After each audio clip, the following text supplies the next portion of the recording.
Oh, I hope that's working. I'm very loud. Far too loud. Oh, there we are. Welcome to the monthly lecture at the IWM, the Institute for Human Sciences. This evening we are extremely pleased to present one of our current and most distinguished senior fellows here at the IWM, ROGERS Brubaker. ROGERS is Professor of Sociology and UCLA Foundation Chair at the University of California, LA. Many of you here may know him from his work on nationalism, particularly in France, Germany, Central and Eastern Europe during the 1990s. But more recently, ROGERS has been focusing on the issues of communication, political and social discourse in the digital age, which is what he will be addressing this evening. And having read the lecture, I can tell you that, well, in my humble estimation, you will not be disappointed by what he has to say. I found it extremely illuminating. After the lecture, which will last somewhere between 45 and 55 minutes, I will ask him a couple of questions, and then we'll throw it open to the floor before winding up on the half hour so that we can all repair to the canteen downstairs for our wine and cheese. So please join us if you're able to. But without further ado, I will ask ROGERS to take the floor and give us the lecture.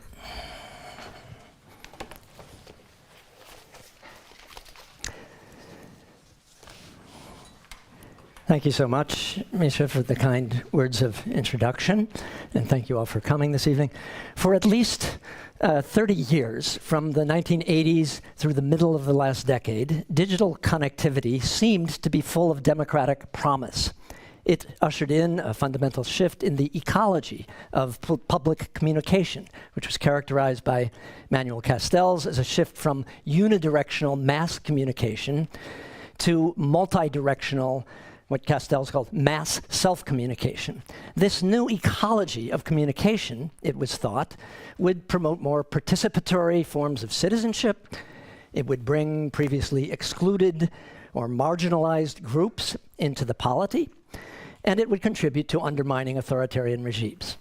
Now, the story got many elements right. Citizenship has indeed become more participatory, as ordinary citizens have joined public conversations in new ways and in unprecedented numbers. Social media and messaging apps, by facilitating lateral communication and lowering the cost of coordination, have enabled new forms of what has been called connective action and fostered new kinds of horizontal social movements. They've made it easier for previously marginalized groups to be seen and heard, and new forms of bottom-up surveillance enabled by the ubiquity of mobile, connected cameras have made certain forms of speech and action by powerful individuals and public authorities more visible and more accountable.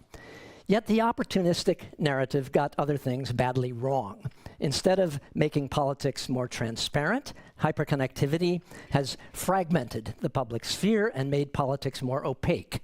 Non-transparent micro-targeting practices, guided by sophisticated behavioral science, have migrated from the realm of commerce to that of politics. Opaque and proprietary algorithms determine who sees what, and private platforms regulate who can say what.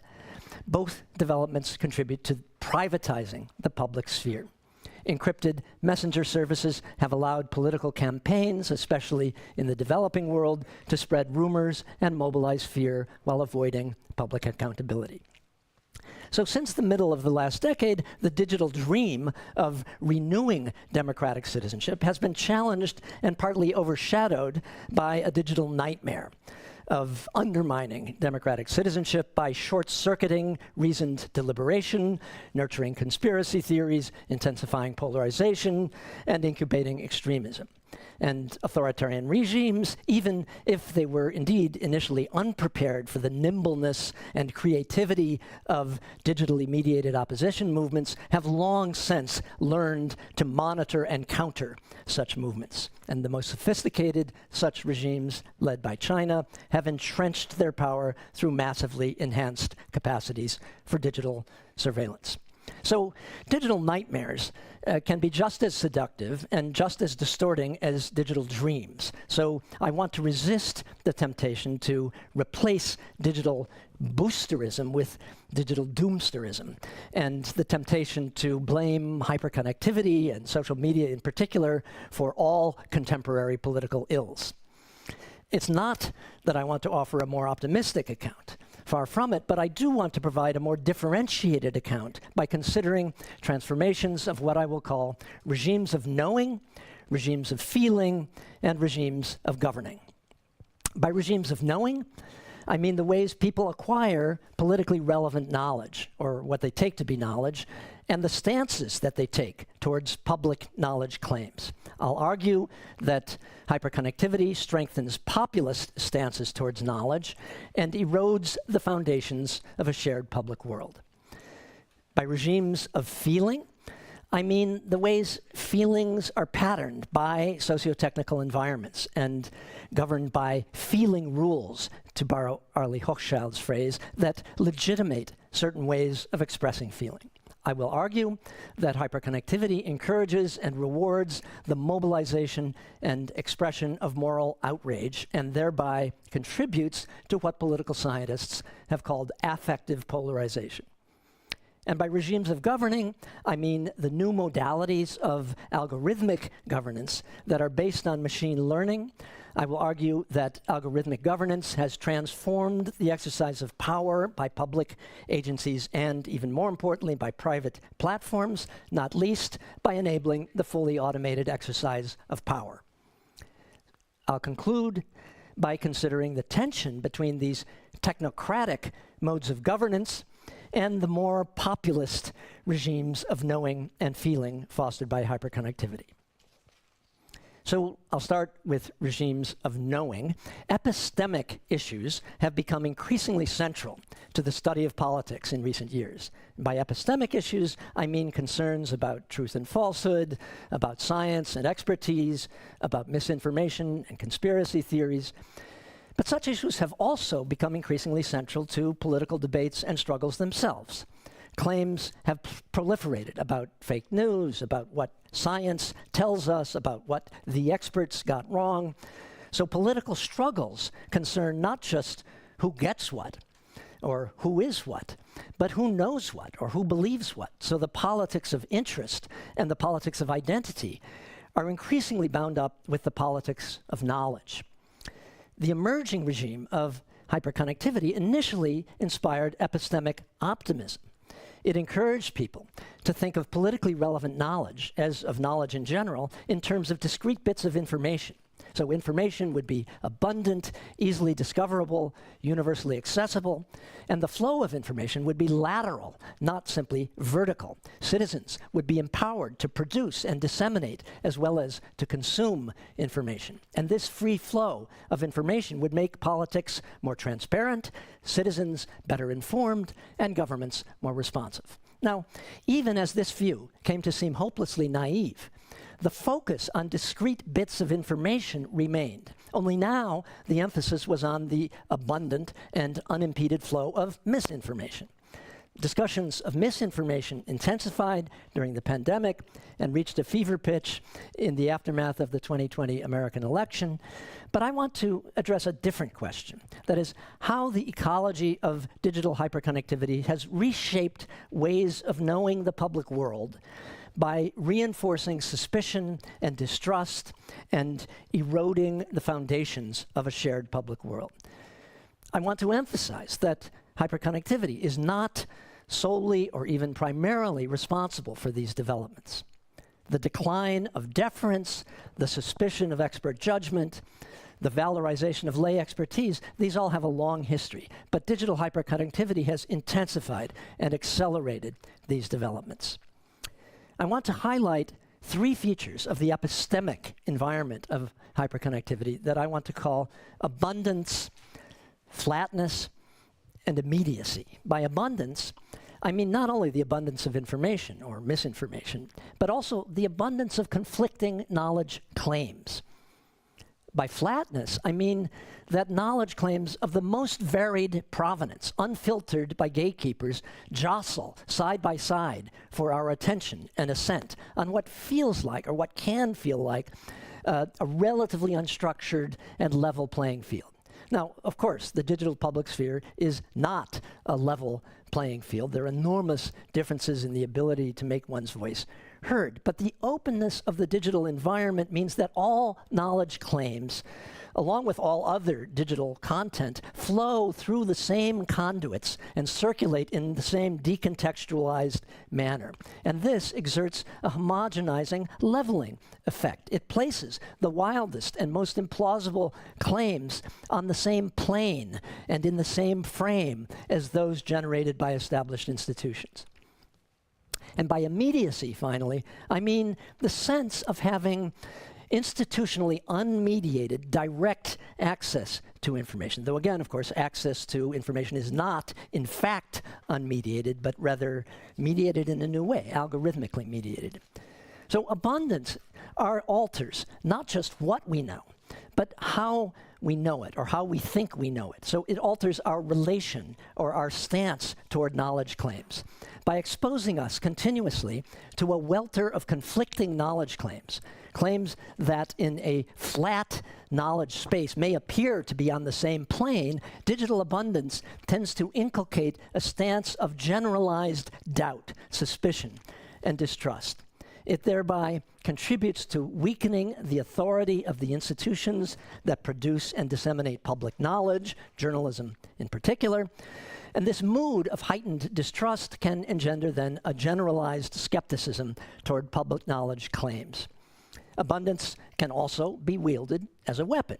In a flat knowledge space, and in the absence of trusted intermediaries, abundance can be enlisted as a deliberate strategy of distraction and obfuscation. It can be a means of producing resignation, cynicism, and a sense of disempowerment, as Zeynep Tufekci has argued. The instrumentalization of abundance need not even aim to persuade. It may aim simply to overwhelm. Steve Bannon's famous dictum that the way to deal with the media is to, quote, flood the zone with shit, epitomizes this strategy. The result may be a paralyzing, demobilizing sense, here I quote Tufekci again, that the truth is simply unknowable. But epistemic distrust is uneven. Distrust in traditional, institutionalized media may go hand in hand with trust in less institutionalized sources of knowledge or in alternative epistemic communities.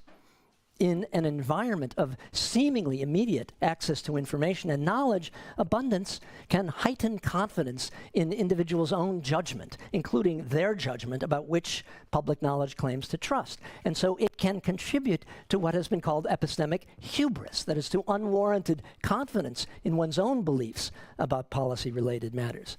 So what I'm arguing is that the sense of immediacy can work against the disorienting effects of abundance and flatness.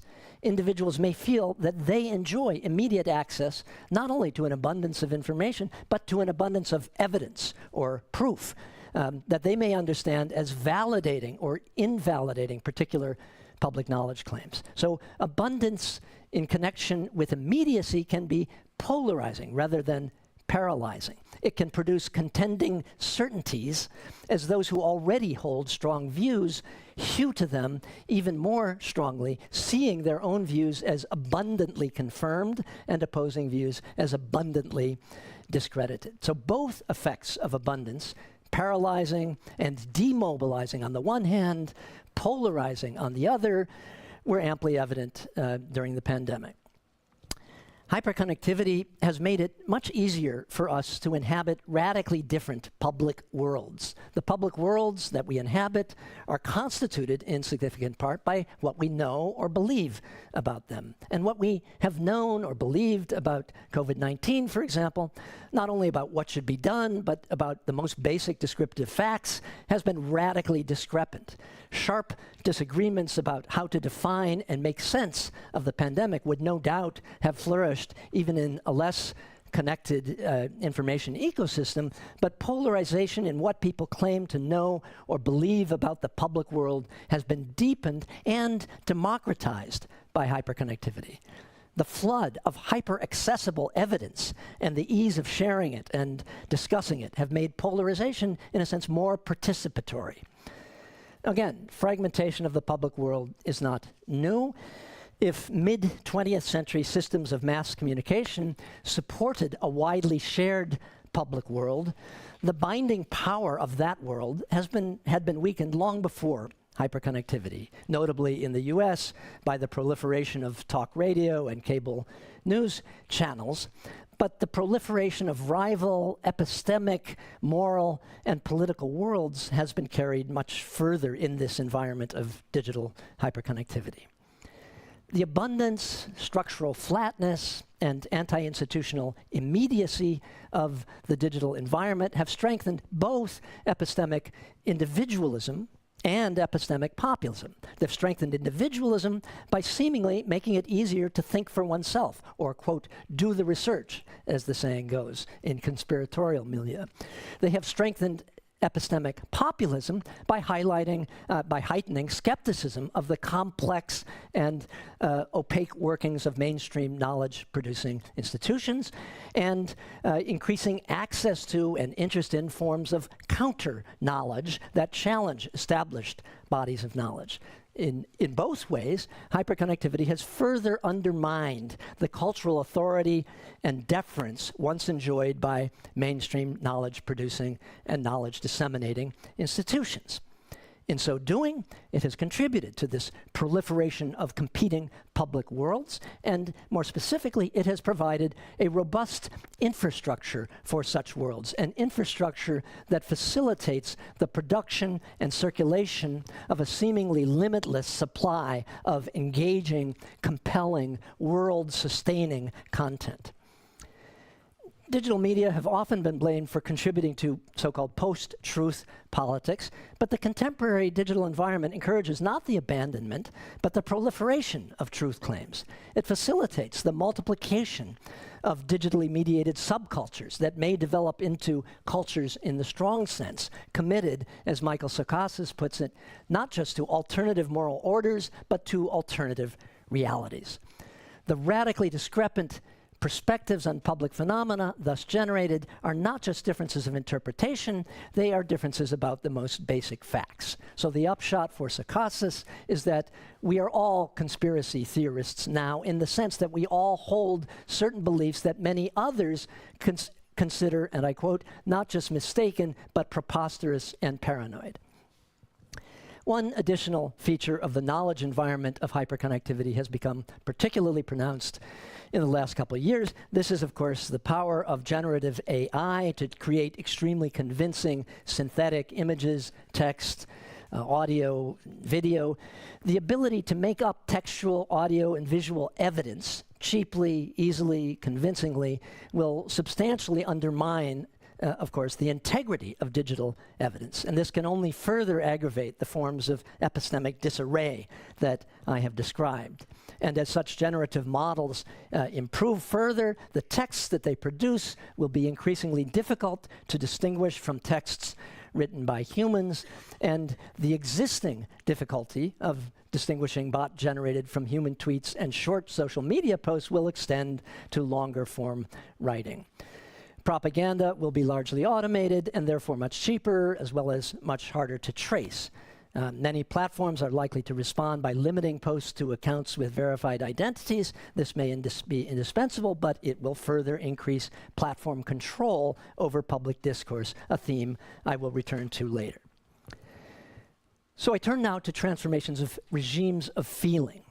Just as hyperconnectivity initially inspired epistemic optimism, so too, under the influence of the Arab Spring and the Occupy movements, it inspired optimism about the mobilization of feeling. Manuel Castell's hopeful account of the horizontal and participatory social movements enabled by digital networks pivoted on the mobilization of feeling. So did Zizi Papakarisi's equally hopeful account of affective publics, which focused on processes of what she called affective attunement on Twitter that allow people to feel their way into developing stories. Since the middle of the last decade, however, hyperconnectivity has come to be associated with strong negative emotions, especially with hatred and contempt, anger, fear, and with affective discord rather than affective attunement. So what I want to focus on here is what social psychologists call moral outrage, directed against those seen as violating some kind of moral, social, or political norm. Now, of course, what these norms are, what counts as a violation, are deeply contested. And I want to be clear that moral outrage is an ambivalent emotion. It's not always politically toxic. It may be desirable in many contexts. It can mobilize people by focusing attention and emotional energy on something that is perceived as intolerable or unjust, by channeling action towards remedying it. But the outrage that I'm concerned with here, even though it is articulated and justified in moral terms, is directed against members of a political outgroup, and it's associated with other condemning emotions of anger, contempt, and disgust. It's also associated with a desire to hold others accountable and to punish them, and it shades over easily into abuse and harassment. And when such harassment is sparked by moral outrage, it's often felt to be justified. Now, again, see, there's a familiar theme in my talk. The mobilization of outrage against political opponents is not new. Outrage has been a strategy for capturing attention since the early days of mass circulation newspapers.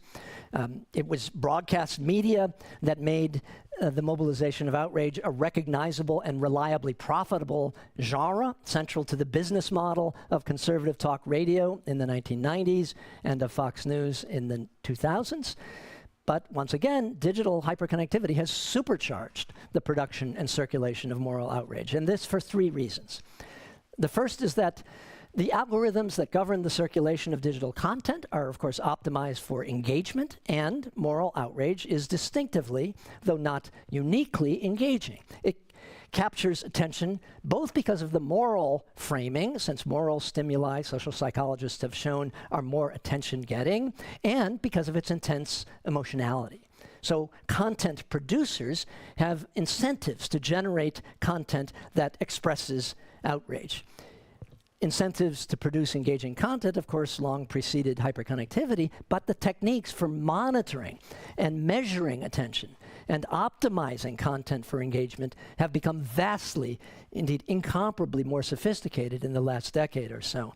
And the ubiquitous user-facing metrics of social media platforms channel individual contributions in the same direction.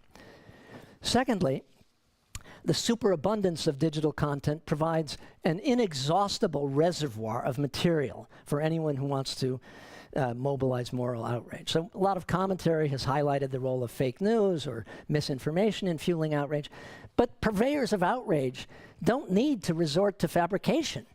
In the hyper-integrated, easily searchable digital media space of a very large country, there's never any shortage of real material. News stories, documents, tweets, TikToks, anything. Real material that non-trivial segments of the population will find outrageous. And I'm obviously not denying the importance of fabrication or misinformation, but the outrage machine does not depend on wholesale invention, even if it does depend on taking things out of context and selective quotation, tendentious framing, and so on. And thirdly, digital communication networks have democratized the production and circulation of moral outrage, just as they have democratized the production of polarized public knowledge. Outrage is no longer simply mobilized from above. It's co-produced from below. One-click convenience enables frictionless participation in ongoing digitally mediated expressions of moral outrage, whether by signing an online petition or commenting on or retweeting or sharing or liking others' expressions of outrage. initiating a chain of moral outrage by posting or commenting on a news story, for example, or characterizing someone's tweet as outrageous, is equally convenient and frictionless. So the costs of expressing outrage have plummeted, both because the time and effort required are negligible and because the digital remove from the target reduces the emotional costs of expressing outrage. And the threshold for what is deemed outrageous has declined, allowing for the proliferation of forms of micro outrage. And social media networks not only reduce the costs of expressing moral outrage, they provide new benefits for doing so. They assemble audiences for anyone wishing to broadcast, and they provide immediate, quantified, and highly gratifying social feedback. They thereby provide the perfect environment for what has been called moral grandstanding, that is, for audience-directed moral talk that seeks to enhance one's status within a group or a network. And just as anyone can become a digital micro-celebrity, so anyone can have their own grandstand, since moral grandstanding, like micro-celebrityhood, is defined not by the number of followers one has, but by the fact that one is performing for an audience. Digitally amplified outrage exacerbates polarization. It contributes specifically to reinforcing affective polarization, which is defined by antipathy towards the opposing party.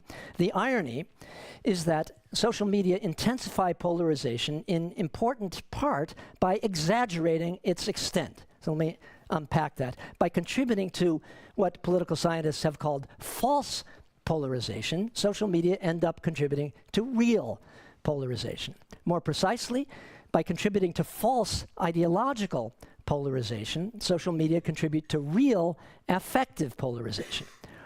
Because the voices of outrage on social media platforms are amplified, and they therefore contribute to an exaggerated picture of polarization. They do so because of three factors. The first is our tendency to pay attention to moral and emotional stimuli whenever we scan a social media feed. The second is the fact that algorithms boost the circulation of engaging material. And the third is the fact that people who post frequently on political topics are more partisan and more polarized, more inclined to outrage than others are. So the amplified voices of outrage not only drown out others, they drive out others as more quiet voices alienated by the toxic atmosphere drop out of the discussion. So social media therefore yield a distorted picture of the actual distribution of political views, a picture that represents the public as more deeply divided, more clustered toward the extremes than it actually is. To moderate partisans, this makes the opposing party seem more extreme and threatening, and it can thereby increase antipathy towards that party. So misrepresentations of the degree of polarization are themselves polarizing and can become, to a certain extent, self-fulfilling. Okay, having discussed then the transformations of regimes of knowing and regimes of feeling, I come to regimes of governing. The new ways of governing made possible by digital hyperconnectivity are in many ways antithetical to the new ways of knowing and feeling. So if these new regimes of knowing and feeling are deeply politicized, the new regimes of governing seem at first to be strikingly depoliticized. If the new regimes of knowing and feeling can be described as populist and participatory, the new regimes of governing can be described as technocratic. If the new landscapes of knowing and feeling are unruly and chaotic, the new landscapes of governance seem to be orderly and coordinated and disciplined. These new regimes of governing are data-driven and algorithmically guided. They have been adopted by under-resourced and overburdened government agencies, driven by the availability and the ideological celebration of data, and by promises of objectivity, efficiency, and cost savings. Most public attention has focused on criminal justice and policing applications, so risk scores, for example, guide bail, sentencing, and parole decisions, while predictive policing algorithms channel policing resources toward particular geographic areas or towards persons deemed at risk of committing or becoming the victim of a crime. Predictive algorithms also direct attention to children deemed at risk of abuse and to persons deemed at risk of suicide. Regulatory agencies focus scarce enforcement resources on algorithmically flagged potential violators and so on. But the point I want to underscore here is that algorithmic governance is not restricted to governments. It's in fact much more developed in the private sector, especially by the great tech platforms themselves, because these platforms, after all, have the data, and they have the machine learning expertise to employ much more sophisticated forms of algorithmic governance. Those employed in the public sector are extremely primitive by comparison. And platforms are certainly involved in the business of governing. In the most obvious sense, they govern the behaviors and activities of their users through their design and control of the digital architectures that determine what can be done on any platform. But their governing power extends to public life more broadly, most crucially in the domain of politics. They govern who sees what, and therefore, in some measure, who knows what or who believes what, and who feels what. And platforms also govern who can say what in the digital public sphere, right, through content moderation. So private platforms very clearly exercise public functions. Now, governance through data, surveillance, and quantification, of course, has a long history, but algorithmic governance based on machine learning is new. Machine learning requires enormous amounts of data in order to train algorithms, and the data of the requisite magnitude have become routinely available only recently.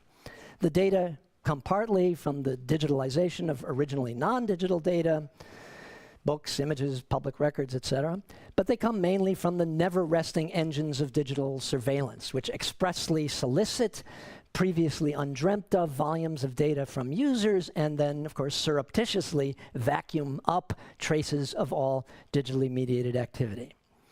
Algorithmic governance is riven by three fundamental tensions. The first is between the claim to objectivity and counterclaims of bias. The ways algorithms can encode and perpetuate bias have become the focus of a lot of research and debate recently. The irony is that algorithmic governance has been promoted precisely as a means of overcoming well-known biases in human decision-making. And this is not just marketing rhetoric. There's evidence that algorithms can indeed be more accurate, consistent, and impartial than human decision-makers in many respects. But of course, algorithms have no God's eye view of the world. What they take account of and how is determined by a series of human choices. And they depend in particular on the data on which they are trained. So to take an oft-noted example, if the historical data used to train predictive policing algorithms reflect racial inequalities in policing, then those inequalities will be carried over into the algorithm in potentially self-reinforcing ways. The second tension I want to highlight is between opacity and transparency. So in democratic settings, it's expected that decisions will be explained and justified, but algorithmic determinations are generally opaque, and it's often difficult, sometimes impossible, to explain or justify them. And opacity may even be necessary to prevent algorithms from being easily gamed. And the final tension is between automaticity and human agency and autonomy. Now, at present, most algorithmic governance systems generate recommendations and they leave human beings to make the decisions. But the algorithms have become more powerful and sophisticated, and as this happens, they've encroached on the space for discretion. And even where algorithms only recommend courses of action, it may become increasingly difficult in practice for humans to override them. So as algorithmic systems become more autonomous, humans risk becoming less so. But it's not just the agency and autonomy of, say, bureaucratic decision makers that are eroded. It's the agency and autonomy of the governed. Automated forms of algorithmic governance are distinctive in being potentially self-enforcing. Not all forms of algorithmic governance are self-enforcing. So for example, algorithmic determinations that prompt interventions by the police or child protection officials are not self-enforcing. The algorithmic determination is one thing. The human intervention, even if it's guided by that algorithmic recommendation, is another. But the algorithmic digitally mediated, the algorithmic governance of digitally mediated social action can indeed be self-enforcing.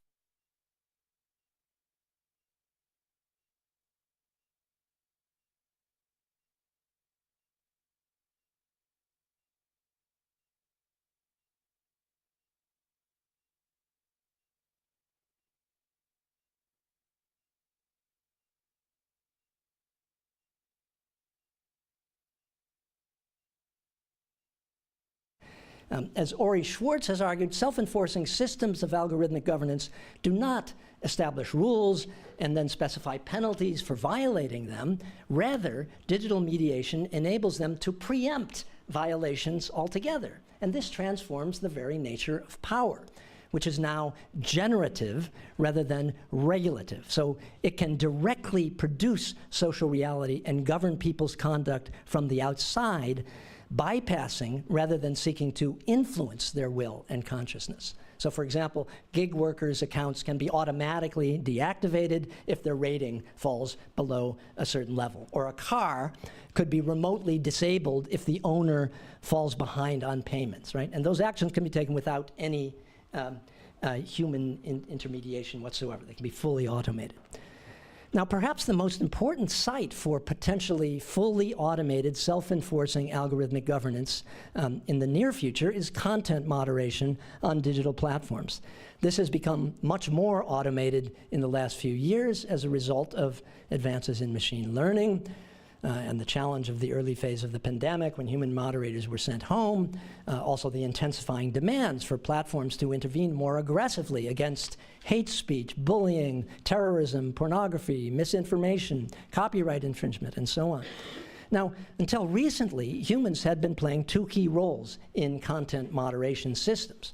The unpaid labor of social media users has been mobilized to flag potentially problematic content, and then armies of poorly paid workers have been hired to review the flagged content and make decisions on removal.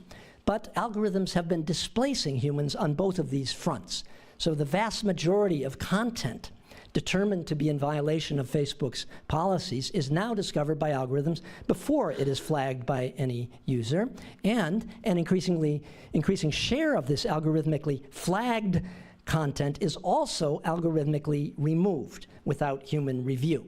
And of course, further moves in this direction are likely, both because of the economic and the human costs of having human operators review enormous quantities of disturbing material, and because with every determination they make, the human moderators are in effect training algorithms to replace them. So in a world of more fully automated content moderation, private platforms will wield enormous, concentrated, opaque, and largely unaccountable algorithmic power over all platform-mediated speech, public and private. Unlike human moderators, whose attention is limited, algorithms can scrutinize all content. And as automated content moderation comes to be taken for granted as part of the basic infrastructure of platform-mediated communication, the ultimately political nature of definitions, say, of terrorism or hate speech or bullying and so on, risks being hidden beneath a patina of machine-guaranteed objectivity. Now, the technocratic quality of the new regimes of algorithmic governance, as I suggested, is sharply opposed to the populist, participatory, and politicized character of the new regimes of knowing and feeling. So I want to conclude with a few broader remarks about the ways hyperconnectivity can promote both populism and its seeming antithesis to technocracy. I'll start with populism. Digital hyperconnectivity accentuates the chronic populism of late modern societies in two main ways. First, it's a technology and an ideology of immediacy. By circumventing or disrupting institutional intermediaries of all kinds, hyperconnectivity promises to connect people directly to news and information, audiences directly to creators, citizens directly to political leaders. Now, complete disintermediation is, of course, a myth. Hyperconnectivity simply replaces visible intermediaries with what you could call self-invisibilizing ones. Digital platforms remain intermediaries even when they disavow that role and present themselves instead as neutral conduits and facilitators. But the promise of immediacy is not entirely illusory, right? The bypassing or weakening of existing intermediaries is a real and important social process. Digitally mediated communications can feel direct and immediate, and Donald Trump's connection with his legions of Twitter followers was more direct and immediate than the usually institutionally mediated and filtered connections between politicians and citizens. Citizens' relation to public knowledge claims, although algorithmically filtered, is also indeed more immediate than it was when public knowledge was primarily organized in the US, say, by 3 major American television networks or by a single state broadcaster in some other countries. The ideology of disintermediation is powerfully attractive, and it's precisely a populist ideology. For populism is itself an ideology of immediacy. It promises to empower ordinary people by disempowering mediating institutions and the elites that appear so comfortably ensconced in them. So in the political sphere, populism delegitimizes intermediating institutions like political parties, professional expertise, courts, the mainstream media, and it demands an immediate or direct relation between the people and the exercise of power. So there's a deep homology between the logic of digital hyperconnectivity as a technology of disintermediation and the logic of populism as an ideology of immediacy. Hyperconnectivity, you could even say, delivers, in a sense, one key part of what populism demands. It bypasses or weakens mediating institutions, and it connects people directly, or at least it seems to connect them directly to news and information, to cultural products, and to political leaders. Now, the second way in which hyperconnectivity fosters populism is by contributing to the popularization of culture and politics. It does so, in one sense, by opening up more accessible and engaging forms of cultural and political participation and broadening the range of participants. So digital platforms have made it much easier for those outside the cultural or political mainstream, including the disaffected citizens to whom populist politicians often appeal, to find like-minded others and establish a public presence. Hyperconnectivity contributes to popularization in a second sense by making calculations of popularity more central to culture and to politics. So technologies of continuous and granular quantification make popular preferences and beliefs visible in new ways. Ubiquitous trending algorithms, for example, don't just register what is popular for a particular public at a particular moment. They amplify and reinforce the popularity that they register by feeding it back into the system. The digitally networked public sphere thus enshrines popularity as the ultimate arbiter of value. And hyperconnectivity contributes to popularization in a final sense by strongly favoring popular cultural and political styles, that is, low styles rather than high styles. Low styles are attention-seeking and taboo-breaking. They flout the constraints and restraints of polite speech and political correctness. They incline towards confrontation, emotionalization, personalization, hypersimplification. Now, of course, such low styles were already favored by the pre-digital mediatization of politics in the age of television, but they are even more strongly favored in the highly competitive digital attention economy and in what you might call the attention polity. They have the best chance for gaining traction by breaking through the glut of superabundant digital content. So the ecology of hyperconnectivity has deep affinities with the logic of populism. In the cultural domain, it erodes the power of gatekeepers, engenders new forms of popular creativity, and universalizes metrics that record and amplify popularity. In the political sphere, it allows ordinary people, disaffected citizens in particular, to be addressed directly. It facilitates the emergence of counterpublics, and it rewards the low political styles that are best suited to mobilizing against the establishment. But at the same time, the new modes of algorithmic governance enabled by hyperconnectivity are deeply technocratic. Algorithmic governance is premised on specialized knowledge, specifically on the knowledge generated by complex computational procedures that analyze large volumes of data. The justification for entrusting decision-making to such procedures is that the knowledge they generate and their capacity to find optimal solutions for precisely defined problems is superior to the knowledge and optimizing capabilities of even the most highly trained humans. Now, technocratic ideals also underlie and animate the broader spirit of what Yevgeny Morozov calls technological solutionism.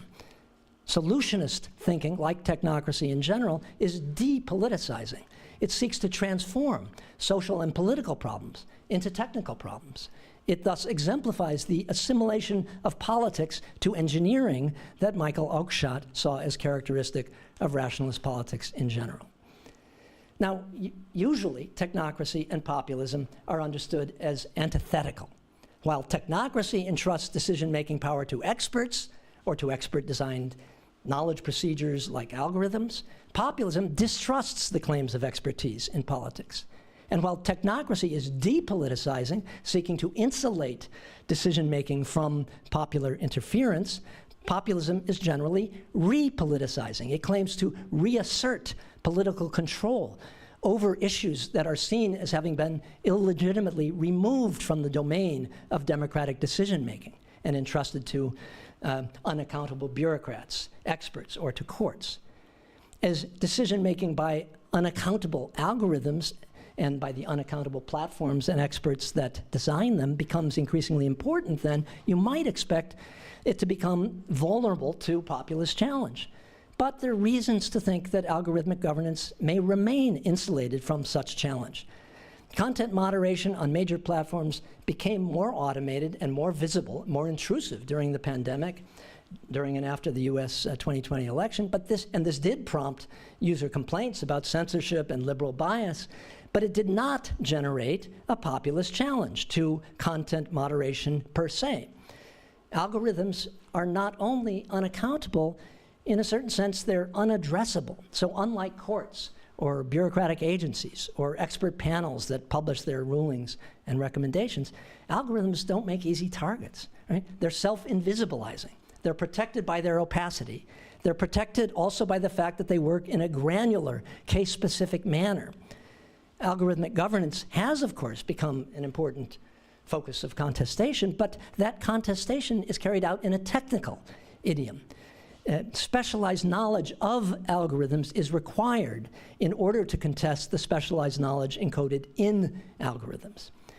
More fundamentally, and I conclude with this point, as Christopher Bickerton and Carlo Invernizzi-Accetti have argued, the reciprocal antagonism of populism and technocracy conceals an underlying affinity. Both are opposed to the complex and messy mediations of party democracy. As the structural foundations of party democracy have eroded in the last half-century, political competition has come to be structured increasingly by what they call a techno-populist political logic, characterized by conjoined appeals to the people on the one hand and to problem-solving competence on the other.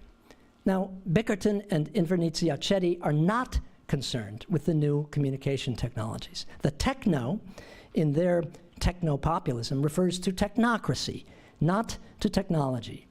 But hyperconnectivity powerfully reinforces the synthesis of populism and technocracy that they describe.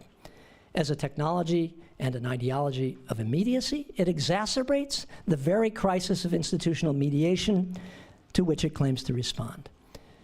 It contributes in particular to the hollowing out of parties and of the press as mediating institutions. As a technology of the popular, hyperconnectivity generates new ways of mobilizing, consulting, and measuring the people, and new ways of claiming to act on their behalf. And as a technology of knowledge, hyperconnectivity affords new ways of knowing and governing the social world, new ways of recasting social problems as technical problems. If techno-populist appeals to the people and to expertise, increasingly structure our politics and shape our experience of democracy, as Bickerton and Invernizzi-Accetti argue in the final sentence of their book. Hyperconnectivity increasingly structures and shapes both appeals to the people and appeals to expertise. So the techno in technopopulism may thus indeed refer to technology as well as to technocracy. Thank you.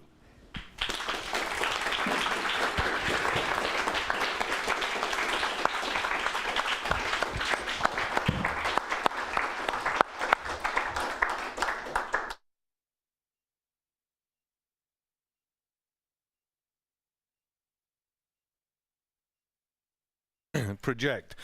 Thank you very much for that. Look, I'll be honest. At the beginning, you said that you didn't want to sort of pile on the doom mongering. That you know, there are good things, there are bad things, and so on. But frankly, I'm struggling to see the optimistic here. So perhaps you could help me. No, fair enough. No, look, I'm temperamentally pessimistic, so I'm afraid I really can't help you out so much there. I guess, but what I wanted to do is just kind of reframe the discussion. Yes, of course, it's a pessimistic view. I wanted, though, to reframe the discussion away from the usual focus on things like misinformation and so on, and just kind of look at it from a somewhat different angle, even if it ends up being a rather gloomy take. Yep. So. Is there any way, I'm struck by, at the end, what you were talking about. We have this dichotomy of human agency and machine agency. On the one hand, human oversight over machines is surely desirable. And yet, if you take something like the platform formerly known as Twitter, then the owner of Twitter is going to be able to manage those algorithms in a way which is perhaps even more damaging than if you had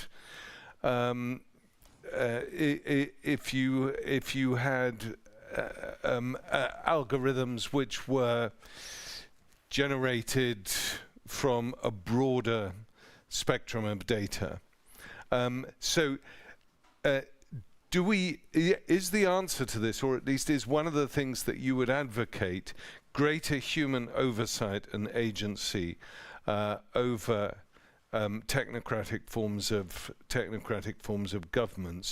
governance, or is that human agency per se flawed when combined with algorithmic instructions?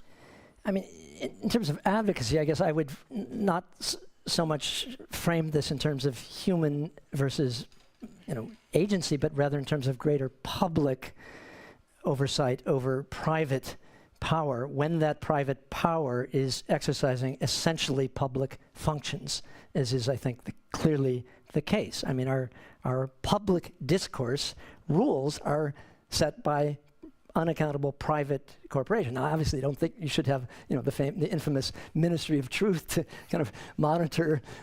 I totally would reject that, but nonetheless, and I don't have any specific proposals here. It's not my field, but recognizing the public nature of what private platforms do in every sphere of life. And it could be private platforms that are increasingly designing education systems, are increasingly involved in transportation or food or medicine, or as well as communication and so on. Recognizing that this is our public life, right? Our public life is increasingly governed by private platforms, and that seems to me the central, an insight which simply hasn't been acted on to a sufficient degree. And those private platforms, in that case, is the concentration of power into about 5 or 6 major corporations, all of them at the moment, although there's competition from other parts of the world, located down the west coast of the United States. do you think that addressing that monopoly of power, i.e. An antitrust approach to what's going on, might alter the landscape of social media and other platforms that you described in the talk? Certainly, I think that's possible, and I think it was interesting that, I mean, it seems there's some shift in the Republican Party sense, but it was interesting that this was one domain of considerable amount of bipartisan agreement in recent years of supporting a more aggressive antitrust stance. We'll see what happens now, but I absolutely think this is a crucial weapon, yes, because, traditional criteria for antitrust regulation in the last decades were focused on price issues and so on, but there's been a revival in the context of hyperconnectivity of a so-called neo-Brandeisian approach that sees bigness itself as a problem. And of course, Lena Khan's role has been important here. So yes, I think that's an important public policy instrument. Now, about sort of 7 or 8 years ago, there was, perhaps now about 10 years ago, there was the movement Internet 3.0, which sought to distribute data, to find new ways of data distribution and data storage, taking it out of the hands of corporations and into the hands of broad collectives of individuals. That appeared, there was quite some excitement about that for about 2 or 3 years, and then it just seemed to fall away. Is that a new distribution system of data another feasible way of addressing some of the problems that you've highlighted in the talk? Well, the technical infrastructure underlying various Web 3.0 ideals typically involves blockchain stuff, and of course that's central to crypto and all of that. So I tend to think that the whole discourse, the whole Web 3.0 discourse, while it used a kind of populist or pseudo-populist language about decentralization. It was an anti-platform language and so on. I think this was done fairly cynically, and it's been very clear that what has emerged in the landscape of blockchain-built stuff, crypto and other things, have been precisely new intermediaries. The rhetoric is no intermediaries, but the reality is new intermediaries and new organizations, even in the crypto field. So I'm very skeptical of that rhetoric of democracy, decentralization, distribution, and so on. Yeah. So I'm struggling here because I'm trying to find a sort of, we seem to be on a path of almost sort of social self-destruction, and you mentioned generative AIs. You also mentioned the issue of abundance and scale. Are we reaching a stage where actually our agency is irrelevant to the way that public discourse and public action is ordered? Oh, I wouldn't go that far, and I think the steps that Europe has taken in the regulatory domain are quite significant. I think things that could be done in the growing out of the lawsuits that are working their way through the courts in the U.S. In the antitrust domain are significant. No, I don't. And you see, of course, agency of a different kind exerted in China. Very strong state control over the tech sector, and I don't even speak to the question that lurks kind of behind your comment. Because I'm not an AI student about whatever the singularity and all that. I don't even go near that part of the question. But no, I don't think it would be helpful to say that there is no agency. Right. Okay, so there is agency still, and what you're suggesting is agency through relatively traditional mechanisms of government. So basically a regulatory regime which will alter the direction of of power and communications? I mean, I think that is one, that has to be one element. I would like to think, though, that we also need a different kind of public discourse where people recognize, the multi-tentacular nature of the platform society that has emerging. So in my own field, in the educational sector or something, it would be helpful just if there could be a little bit more skepticism towards what Morozov calls techno-solutionism, skepticism towards the idea that the solution to any problem is kind of a new platform. I mean, I just think a more generalized public discussion about platformization and its limits, its threats, demystifying this rhetoric of that somehow all of our solutions will be solved by a more efficient. I mean, you would think there would be an accumulating public experience of the discontents of platformization in various spheres. When people see, for example, I don't know that you can't call a cab because Uber has destroyed the cab system and taxi system in your local, or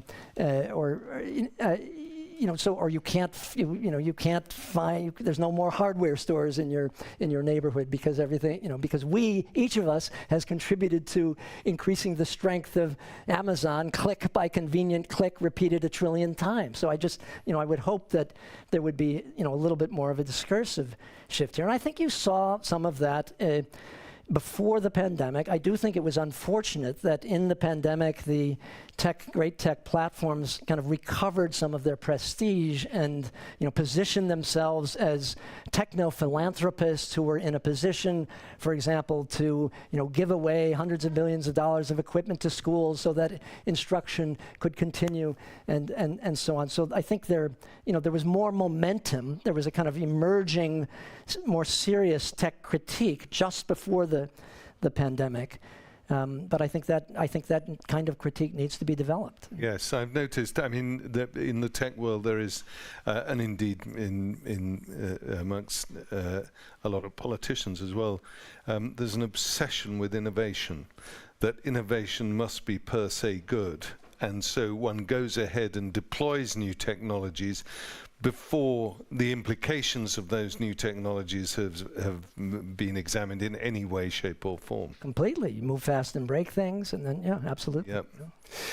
Okay, well, I'm going to throw it over to the audience, and I've got my wrong glasses today, so I can't see people. So if I don't know who you are, it's not because I don't recognize you.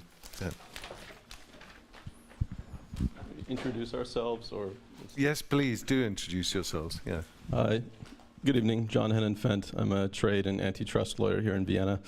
I thought it was a remarkable talk, a lot of substance, so I'm glad I made it tonight.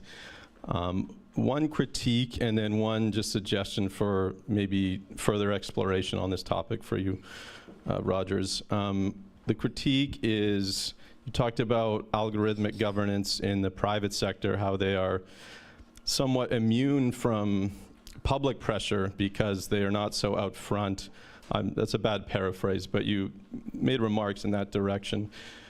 I can't help but be reminded of why Elon Musk bought Twitter, which was the Hunter Biden laptop suppression story, which was called Russian disinformation at the time. You also have the Cambridge, and Dorsey was called to testify before Congress, and this was probably decisive in why Musk bought the platform in the end.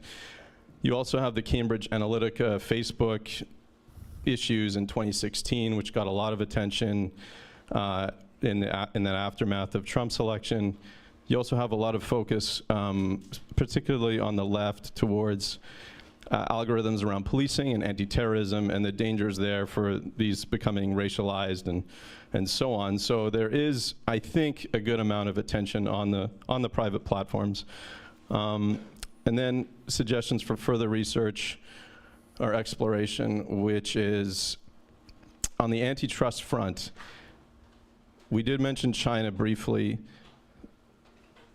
We have oversight of these platforms in the West. We have constitutional rights and so on that allow us to have those rights embedded. Twitter, Facebook, et cetera, they can't violate the US Constitution. They can't violate the the EU Treaty on Human Rights and so on and so on. If we start removing our tech power, of course, other companies are going to step into the vacuum. Are those constitutional rights? Those companies aren't going to be, required to abide by those. And so I just want to bring that to the attention of the neo-Brandeisians. I think there's something to their critique, but I think they miss something important as well. Thank you. Thank you. Yeah, no, I mean, those are good points. I guess I wasn't, and it's true that my point in talking about the tech platforms and content moderation was just to note that the tendencies are moving towards more fully automated systems, and I just wanted to use that as a way of illustrating this potentiality for a new kind of exercise of power. You're absolutely right that platforms were coming under pressure for the reasons you suggested, but it's just, this is something conceptually new, a kind of power that can be exercised in a very different model than the kind of power that's exercised when you make a rule, then someone can violate it or not violate, and then you punish them. This is a kind of power that can prevent things from being done. I'm not picking on any particular platform here. I'm just saying, a platform can just literally prevent certain things from happening, right? And that, I think, we have to get used to thinking about that new kind of power that doesn't work through the mediation of human consciousness. That was my argument in that part. Thank you. I have an analogy which can we wait till you get a microphone? Okay. Sorry.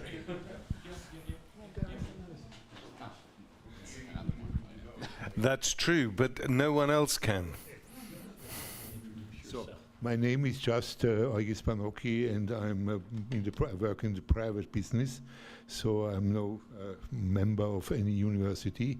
But the analogy which I have in mind is the fear of the Catholic Church against the printing of books. Yeah, it was just the same arguments. Yeah, that the institutions are disempowered. Everybody can read a book, or even if he collects some money, he can print a book. Yeah, and there was a great fear about this chaos and the loss of the power of institutions. And I think if you look at the history in a long way, it's always a progress to more and more autonomy of the individuals. And less power of the kings and politicians and institutions. So that's just what happens now, that we have incredible many individuals who can put their voice into the internet. So I don't see any fear that this will be unified. If you look into the internet, you know that everybody can put some small opinion into the internet, and he thinks he's not the star. Why not? Yeah. So I don't know why he was.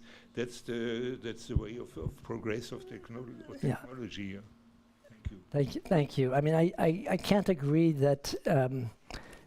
I don't think this is a universal law of history. I think your point about the disruptive aspects of print technology is absolutely correct.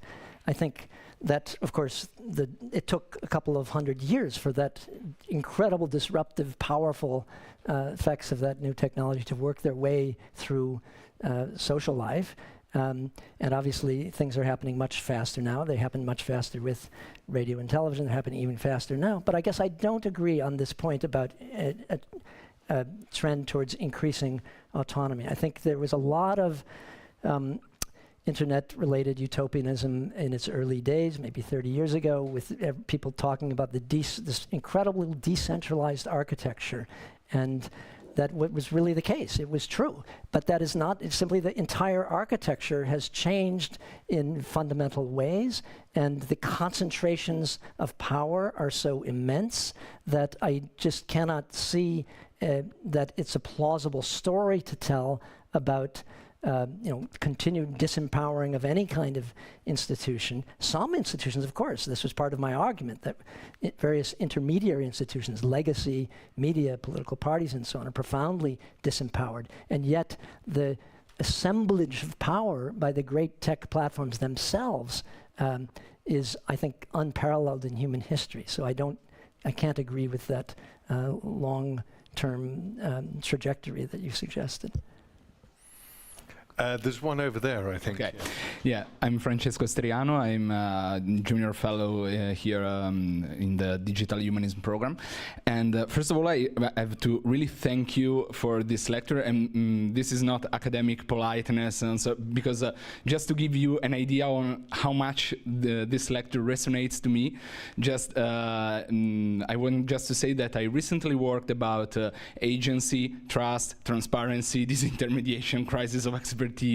My last book was about digital mediated violence. My upcoming book will be about regime of visibility and how interfaces and technology affect human perception, attention, and predisposition to action. So I would have a lot of questions, but I will limit myself to one very, very small issue about the regime of knowing. You speak at the beginning of the lecture, because I'm curious. I want to ask if you make like a qualitative distinction between information and misinformation, and especially if you consider like a difference in epistemic access to information regarding two groups of people. I mean, there is a difference in epistemic access from a group of people that believes in experts and group of people that believes in conspiracy theories, say. So there is a question of competence that permit to discriminate between information and misinformation, or there is just knowledge for by testimony, and arbitrarily someone arbitrarily or for personal reasons someone decide to believe and to trust experts or to trust conspiracy theorists. I mean, which one position you will more akin to take? I'm sorry, I didn't quite get the question. So you're saying that yeah, I asked if there is like a question, like an issue of competence. So a group of people is more competent in discriminating between information and misinformation, or there are just other reasons why some people believes to experts and some people believes to conspiracy theorists. Right.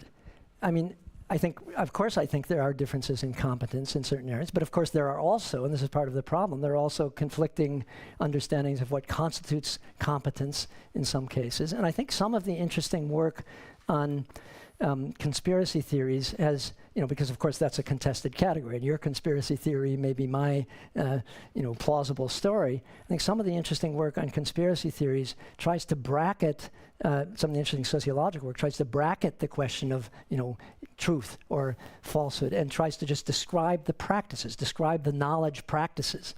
And I find that kind of line of work quite interesting, rather than just using conspiracy as a kind of cudgel to beat down your opponents, right? Trying to describe the epistemic practices that, there's one very brilliant article on this that was about QAnon.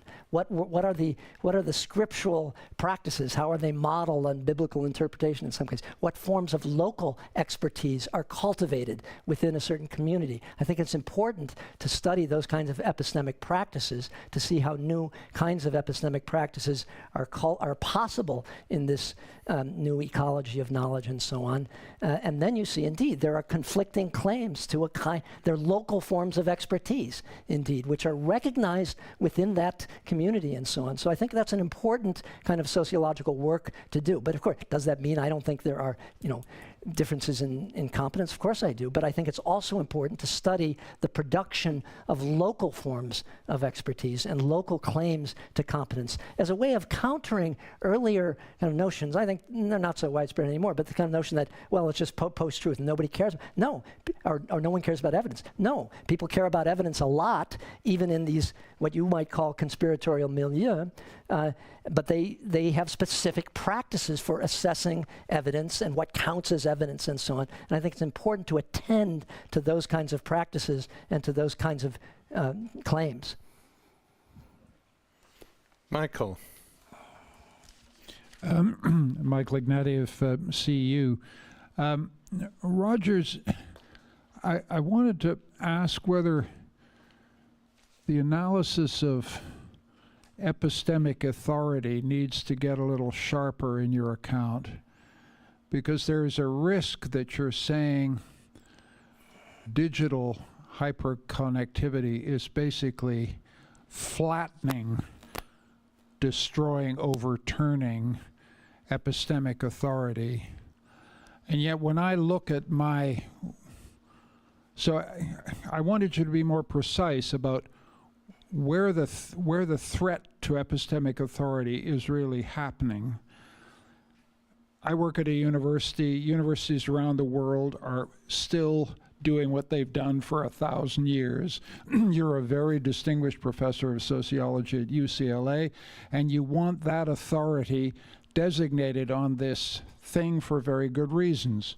You have the authority of your office, you have the authority of a life's work.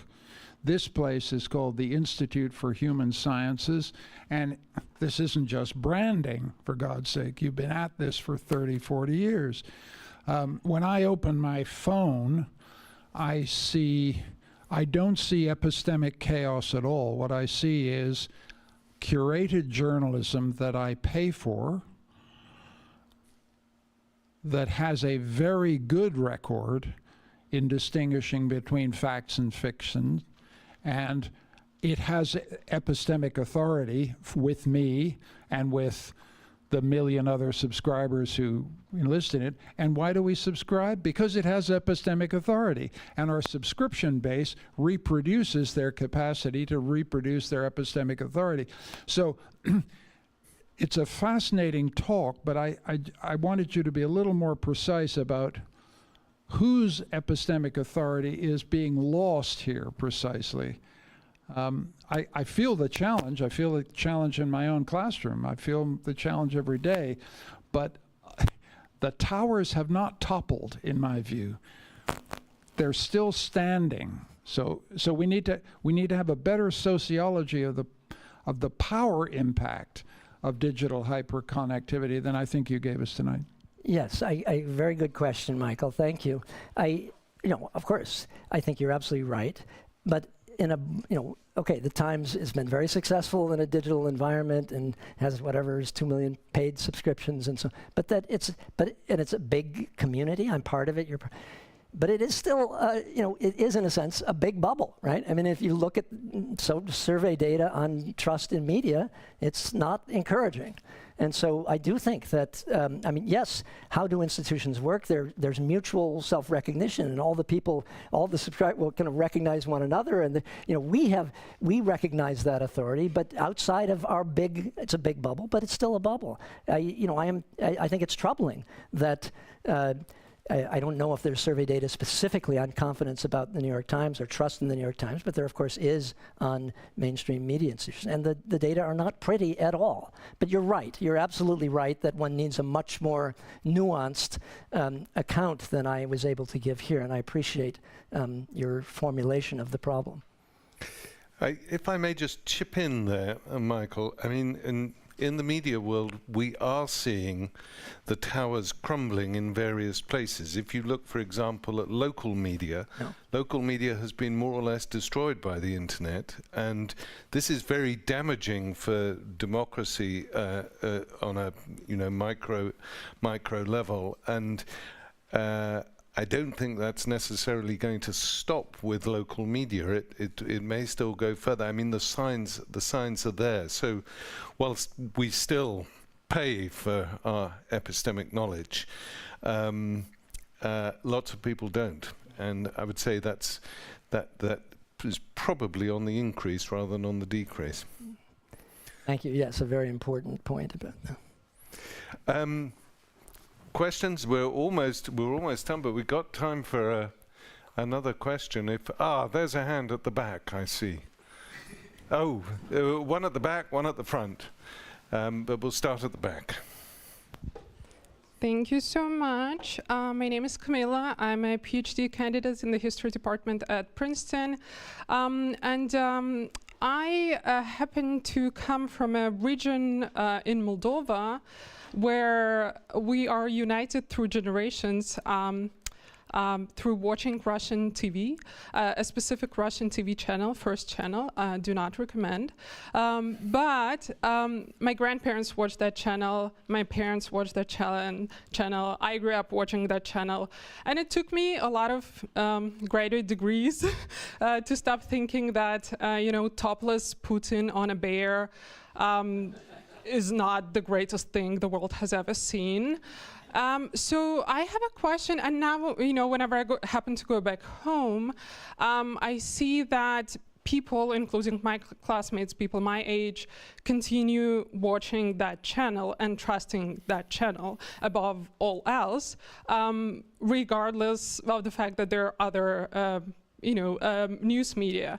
And I wonder if that's like an extremely anecdotal case, or if you see any other cases where, you know, certain groups of people or contexts remain immune to hyperconnectivity, and what could explain that, and if there is a certain kind of danger in that as well.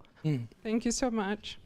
Yeah, thank you. I think it's interesting, your observation that if I understood you correctly, even your people your age or young people, that's still the case for, because typically I think one would expect that that might be true in, I don't know, my sense is, say, in villages in Hungary, the older generation, yes, that they're really much more oriented to the legacy media, to television and so on, and not to digital channels. But younger people everywhere, people more in cities, are more oriented to.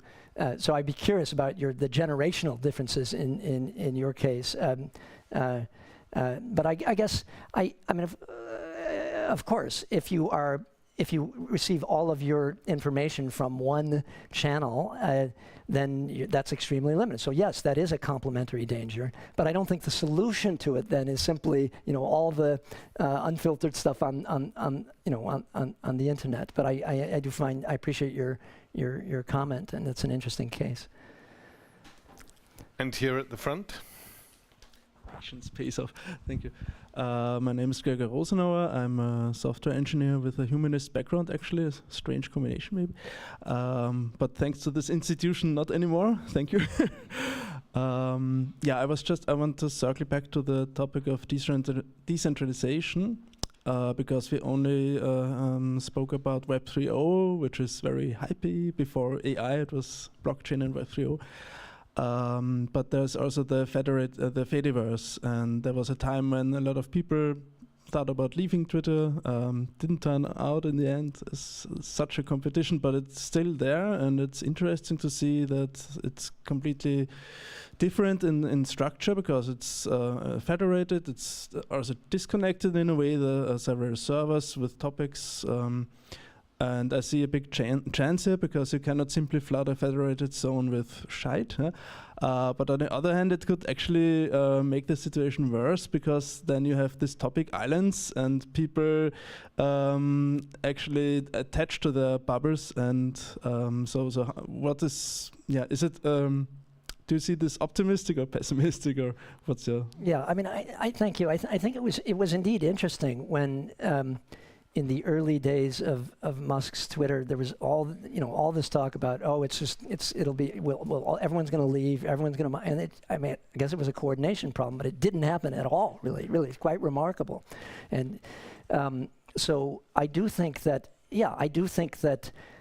trying to imagine alternative structures for digital platforms is important. And I'm not an expert here, but a lot of people are enthusiasts about Discord, that kind of thing.